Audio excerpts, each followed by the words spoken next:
Vamos a ver ahora el tema de estructura electrónica y tabla periódica. Para empezar a ver la estructura electrónica, lo primero que vamos a estudiar son los modelos atómicos y entre los modelos atómicos comenzaremos estudiando el modelo atómico de Bohr. El modelo de Bohr se basa en las ideas de Planck, que dice que la energía se emite en forma discontinua, como si fueran paquetes de energía. Propone 3 postulados. El primero de los postulados dice que los electrones describen órbitas circulares en torno al núcleo, mientras se mueven en esas órbitas, que se llaman órbitas energías, no absorben ni emiten energía.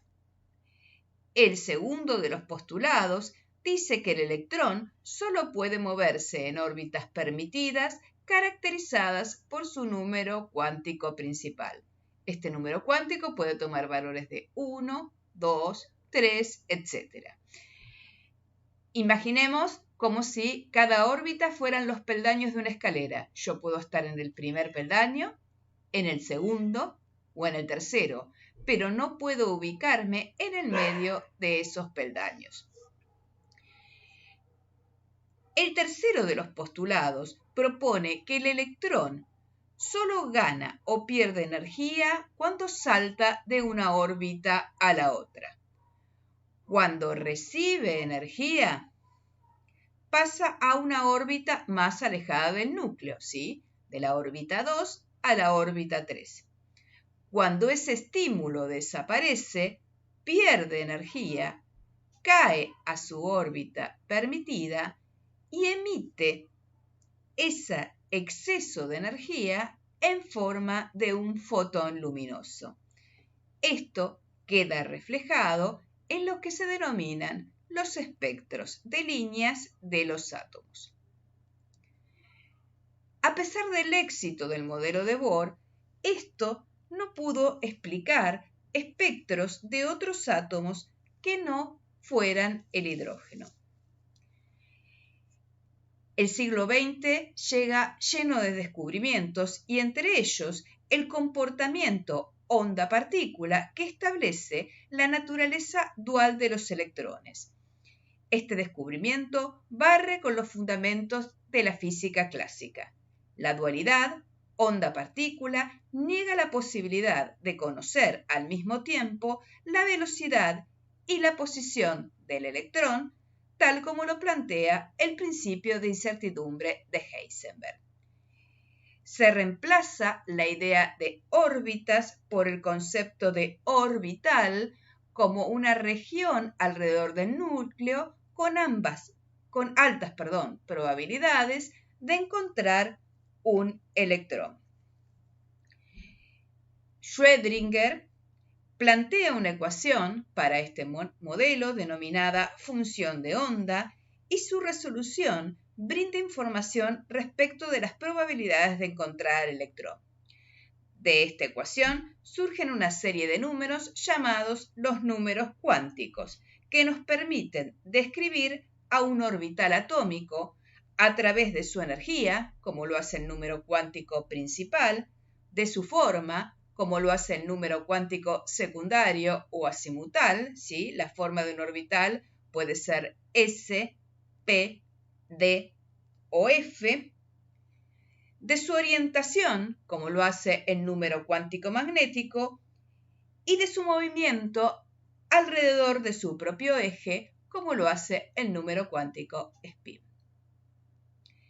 Así, podemos plantear la configuración electrónica, cómo se van a ir ubicando los electrones por niveles y en qué orbitales. La configuración electrónica es una lista que indica el estado de cada uno de los electrones. Esta configuración electrónica que tenemos escrita acá, que es la configuración electrónica del átomo de hidrógeno, se lee de la siguiente manera. Hay un electrón con estado 1s. Este número 1 está asociado al número cuántico principal y me indica el nivel de energía. S está asociado con el número cuántico secundario y me indica el orbital. Este número que está acá es el número de electrones y si yo marco 1s, todo esto, estoy hablando del subnivel. Para poder escribir las configuraciones electrónicas debemos seguir dos reglas, el principio de exclusión de Pauli y la regla de Hahn. El principio de exclusión de Pauli me dice que cada orbital acepta como máximo 2 electrones. Y la regla de Hahn dice que cuando hay orbitales con la misma energía, los electrones se ubican en forma desapareada.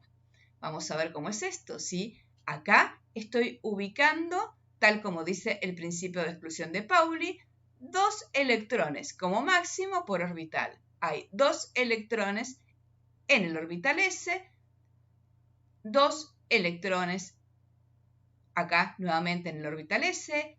El orbital P está formado por 3 orbitales, X, Y y Z, según la orientación que tiene el espacio, cada uno con 2 electrones como máximo.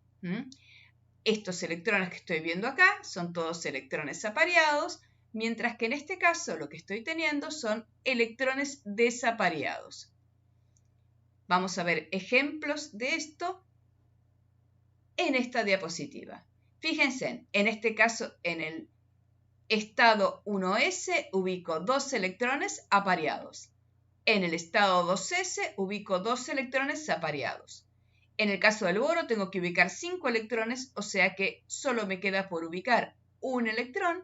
Este electrón se va a ubicar desapareado en un estado 2p. En el caso del carbono, tiene un electrón más, o sea que voy a poner un electrón desapareado en estado 2p. Fíjense en que no apareo el electrón. Primero escribo los electrones desapareados. Una vez que ya semicompleté los orbitales, recién vuelven a aparearse los electrones hasta terminar con el neón, que tiene todos sus electrones apareados. Para poder saber el orden de llenado de los orbitales, recurrimos entonces a la regla de las diagonales. La regla de las diagonales es una regla mnemotécnica. Consiste en colocar en una misma columna orbitales de un mismo tipo en orden creciente de su número cuántico principal. ¿Sí? Coloco en esta columna todos los orbitales S en orden creciente de su número cuántico principal. Hago lo mismo con los orbitales P, D y F y trazo diagonales uniéndolo. Esto se lee de la siguiente forma. 1s, 2s, 2p, 3s, 3p, 4s, 3d, 4p, 5s y así sucesivamente.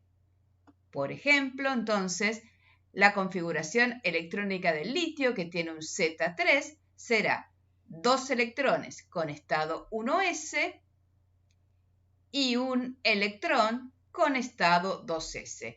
Fíjense que el último nivel de energía ocupado es este, el 2s, el que tiene un número cuántico principal mayor. En el caso del calcio, si marcamos su configuración electrónica externa, tiene un Z de 20, por lo tanto tiene 20 protones y también 20 electrones. Entonces, ubicamos 2 electrones con estado 1s, 2 electrones con estado 2s. Yo voy siguiendo la regla de las diagonales. Ustedes fíjense la configuración electrónica. 6 electrones con estado 2p. 2 electrones con estado 3s, 6 electrones con estado 3p y 2 electrones con estado 4s. El último nivel de energía ocupado es este, el 4s. Vamos a ver algunos ejemplos más siguiendo con la regla de las diagonales.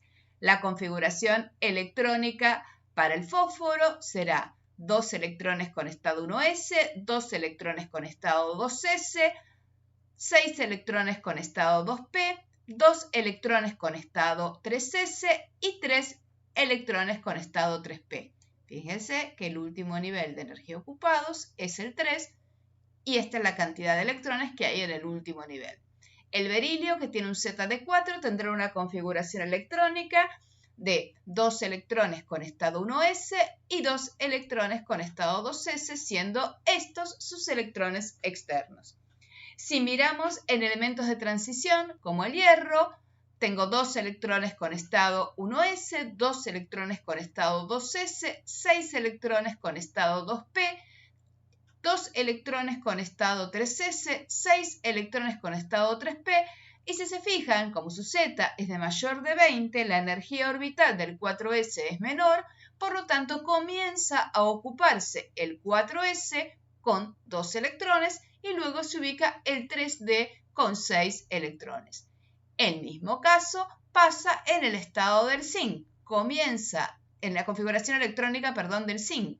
Comienza a ubicarse 2 electrones con estado 4s y luego 10 electrones con estado 3p.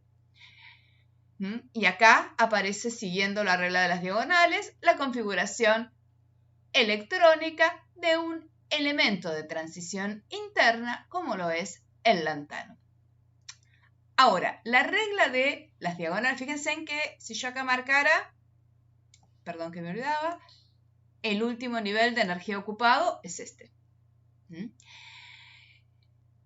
Si bien la regla de las diagonales me da un orden de llenado, no es el orden de energía orbital creciente, ¿sí? En el caso de los elementos representativos, acá está coincidiendo porque ambos de estos dos elementos tienen un Z menor que 20. En el caso que tengamos elementos con Z mayor que 20, vamos a tener que reordenar el orbital D, ya que el orbital D, cuando comienza a ocuparse con electrones, ocuparse entre comillas, ¿sí? Con electrones, baja su energía. Entonces, en la energía orbital creciente, me quedaría 3d6, 4s2 como el último nivel de energía ocupado. Y en el caso del zinc, 3d10, 4s2 como el último nivel de energía ocupado.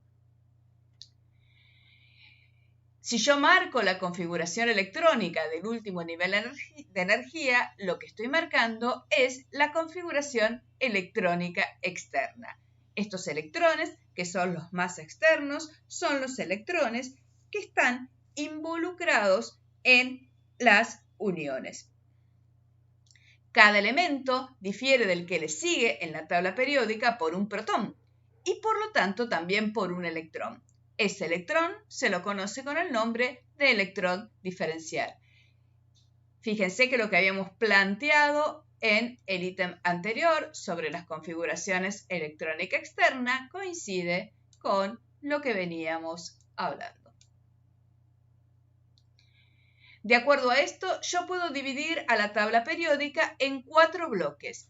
Un bloque en los que el último electrón se ubica en un subnivel, en un orbital S, un bloque, el bloque D, en el cual el último electrón se ubica en un orbital D, el bloque P, en cual el último electrón se ubica en un orbital D, y el bloque F, en el cual el último electrón se ubica en un orbital F. Si el último electrón está ubicado en un orbital S o P, los elementos se los llaman elementos representativos. Si el último electrón está en un orbital D, se los llama elementos de transición. Y si el último electrón se encuentra en un orbital F, se lo conoce con el nombre de elementos de transición interna. Habíamos dicho que en la tabla periódica cada elemento difiere del que le sigue en su casillero en un electrón. Ese electrón lo llamamos electrón diferenciante, ¿sí? Si yo escribo la tabla periódica en función del electrón diferenciante, voy a ver algo de este estilo. Con esto es muy sencillo poder escribir las configuraciones electrónicas externas. Si yo quisiera escribir la configuración electrónica externa del elemento que tengo acá, leería 4s2. En principio, pensaría en leer 3 de 10 y después 4p4. Pero recuerden que cuando los orbitales D se completan, bajan su energía. Por lo tanto, la configuración electrónica externa será 4s2, 4p4. La tabla periódica tiene algunas excepciones. De las excepciones que tiene, nosotros vamos a ver estas. Fíjense en que acá hay un elemento que su electrón diferenciante termina en D5 y acá aparentemente lo mismo. Y lo mismo acá. Termina en D10 y en D10. La diferencia es que tanto en este como en este casillero, la configuración electrónica no será 4s2, 3d5, sino va a ser 4s1, 3d5. Y en este casillero, la configuración electrónica será 4s1, 3d10.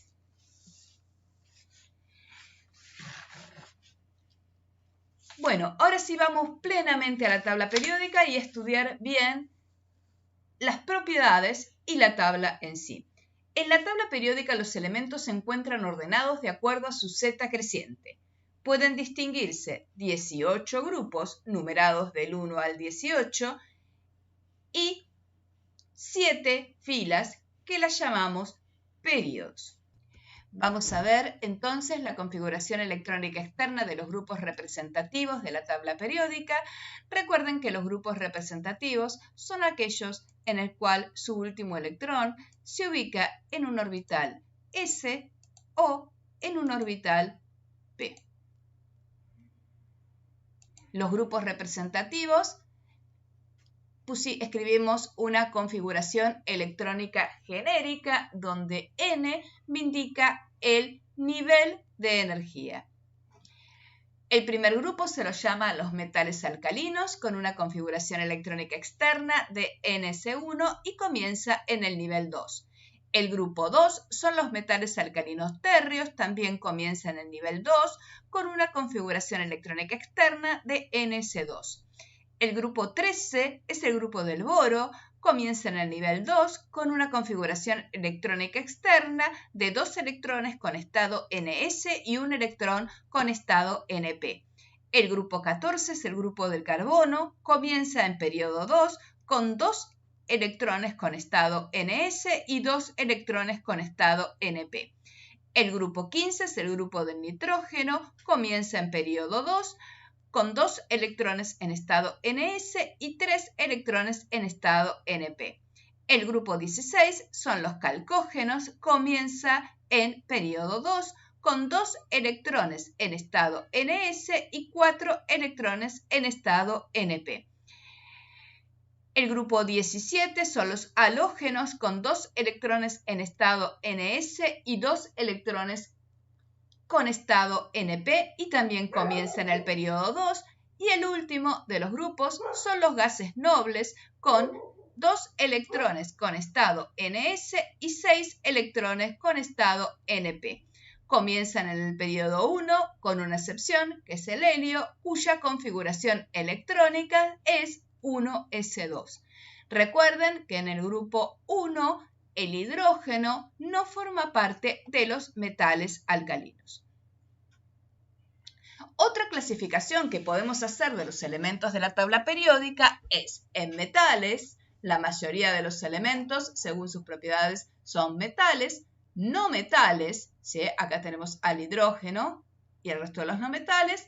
Y gases nobles que forman parte del grupo 18.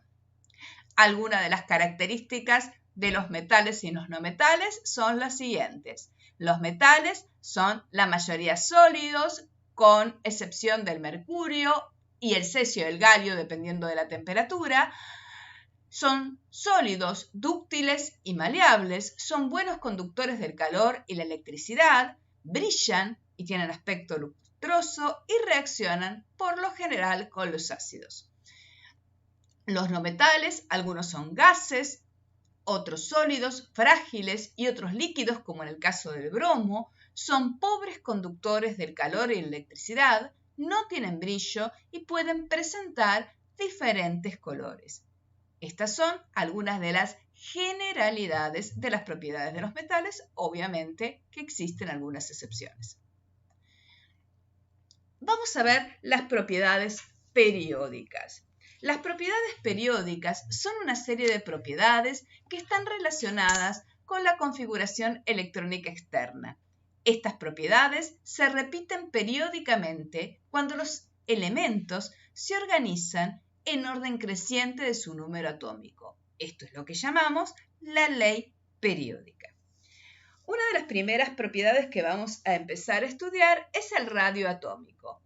El radio atómico se considera como la mitad de la distancia entre dos núcleos de dos átomos adyacentes iguales. Fíjense que no podríamos tomar el radio como el centro del núcleo hasta el último nivel ocupado, ya que los átomos no describen órbitas perfectamente circulares. Entonces tomamos la mitad de la distancia entre estos dos núcleos, o sea, sería 2R dividido 2. ¿Cómo varía a lo largo de la tabla periódica el radio atómico? A lo largo de un grupo, para un mismo grupo, cuando aumenta el número de niveles, los electrones se van ubicando en niveles cada vez más alejados del núcleo, por lo cual aumenta el radio atómico. Debemos notar que a medida que se van ubicando en diferentes niveles, aumenta lo que se llama el efecto pantalla o de apantallamiento. El efecto pantalla es el efecto de protección que ofrecen los niveles internos al electrón externo de la acción de la carga nuclear. A lo largo de un periodo, al avanzar de derecha a izquierda, aumenta el número atómico, pero el nivel es el mismo. La carga nuclear efectiva aumenta y atrae, como resultado de ello, a los electrones y produce una disminución del radio atómico. La carga nuclear es el efecto de atracción que ejerce el núcleo hacia los electrones. Otra de las propiedades que vamos a ver es la energía de ionización. La energía de ionización es la mínima energía que se necesita para separar al electrón más débilmente unido al átomo y transformarlo en un catión. Obviamente, esto debemos medirlo en su estado fundamental y no en el átomo excitado, sino los valores serían diferentes. Las unidades son unidades de energía, kilojoule por mol. Como varía a lo largo de un grupo, al bajar en el mismo grupo, aumenta la cantidad de niveles ocupados y los electrones, al estar más lejos del núcleo, hace que se necesite menos energía para arrancar el electrón más débilmente unido, por lo cual disminuye la energía de ionización. Al avanzar de izquierda a derecha en un periodo, trae como consecuencia un aumento del Z, lo cual hace que aumente la carga nuclear y que los electrones estén más atraídos por el núcleo, lo cual dificulta que se pierda el último electrón y por lo tanto hay que entregarle más energía. En consecuencia, aumenta la energía de ionización. Otra propiedad que vamos a ver es el carácter metálico y el carácter no metálico. El carácter metálico es la tendencia a formar cationes y el carácter no metálico la tendencia a formar aniones. Un elemento con baja energía de ionización, recuerden que los ubicábamos acá, tendrá mucha tendencia a perder electrones, ¿sí? Porque habrá que entregarle poca energía para que pierda su electrón. Por lo tanto, tendrá un alto carácter metálico. A diferencia, un elemento con alta energía de ionización tendrá poca tendencia a perder electrones, por lo tanto, le será más fácil ganar electrones y formar aniones. Por lo tanto, aumentará su carácter no metálico. Y una de las últimas propiedades, la última propiedad que vamos a ver, es una propiedad relacionada con los átomos cuando forman una unión química. Esta propiedad es la electronegatividad y es la capacidad que posee un átomo de atraer electrones hacia sí cuando forma un enlace con otro átomo. Obviamente, cuanto mayor sea la capacidad de formar aniones, mayor será la posibilidad de ese átomo de atraer electrones y mayor será su electronegatividad.